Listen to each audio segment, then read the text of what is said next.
बेटी और बुआ 5 मिनट पहले शांत दिख रहे। मम्मी पापा फ़ोन पर बात कर खुशी से चहकने लगे।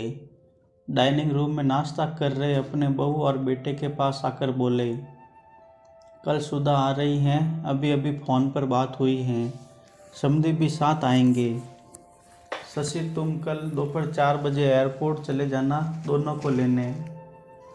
इस सुधा को और कोई काम नहीं है क्या?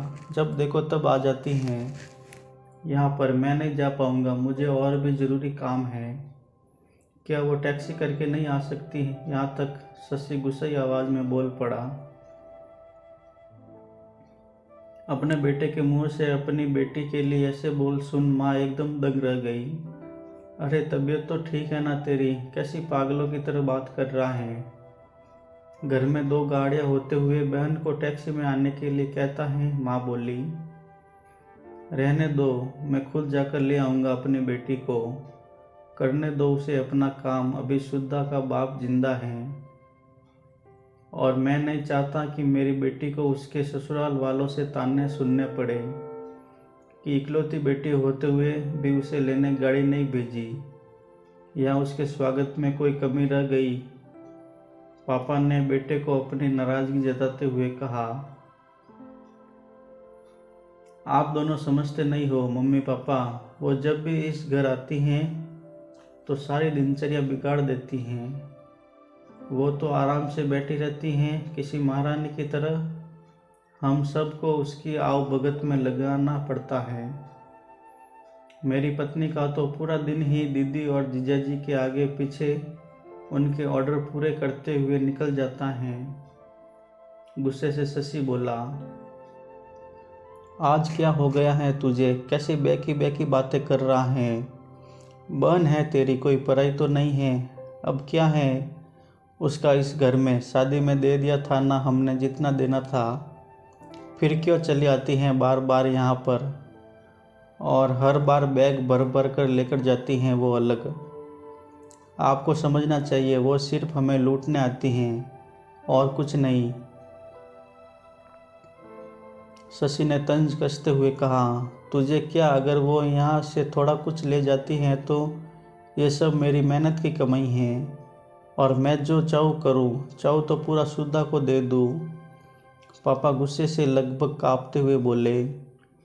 अब शशि अपनी आवाज़ धीमी करते हुए बोला, मैं कहाँ कुछ नई बात कर रहा हूँ मम्मी पापा, मैं तो वही बोल रहा हूँ जो मैंने बरसों से बुआ के साथ होते हुए देखा है। आज अपनी बेटी के खिलाफ 2 शब्द क्या सुन लिए? आप तो गुस्से से लाल हो गए। जरा सोचिए, जब आप बुआ के साथ ऐसा व्यवहार करते थे तब दादी को कैसे लगता होगा?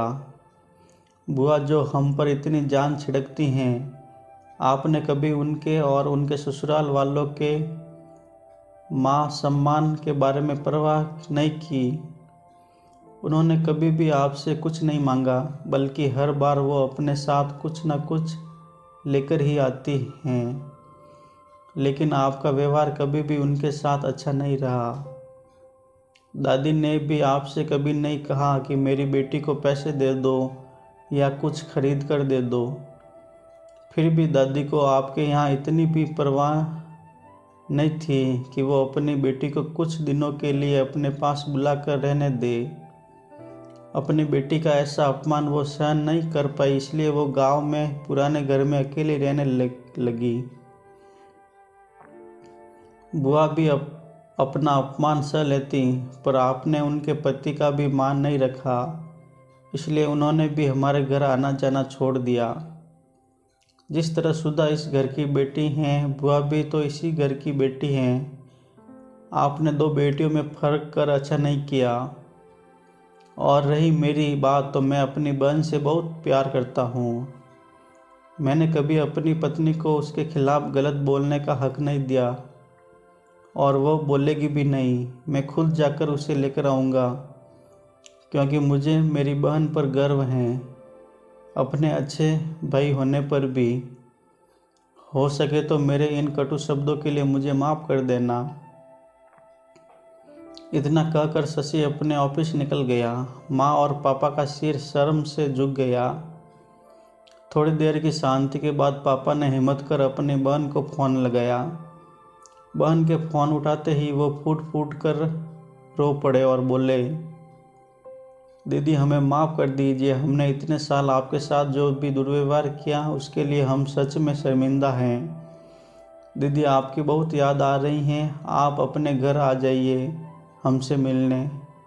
अगर आप कहें तो मैं आ जाता हूँ आपको लेने। दूसरी तरफ दीदी भी रो रही थी। वो भाई के इन थोड़े से ही शब्दों से पिघल गई थी। वो बोली, मैं तुमसे नाराज़ नहीं हूँ भैया, मैं जीजाजी को सारी बात बताकर ज़रूर आऊँगी।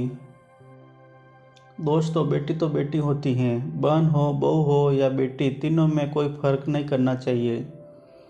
इन्हीं से घर की शोभा होती है और इन्हीं से घर खुशियों से भरा रहता है।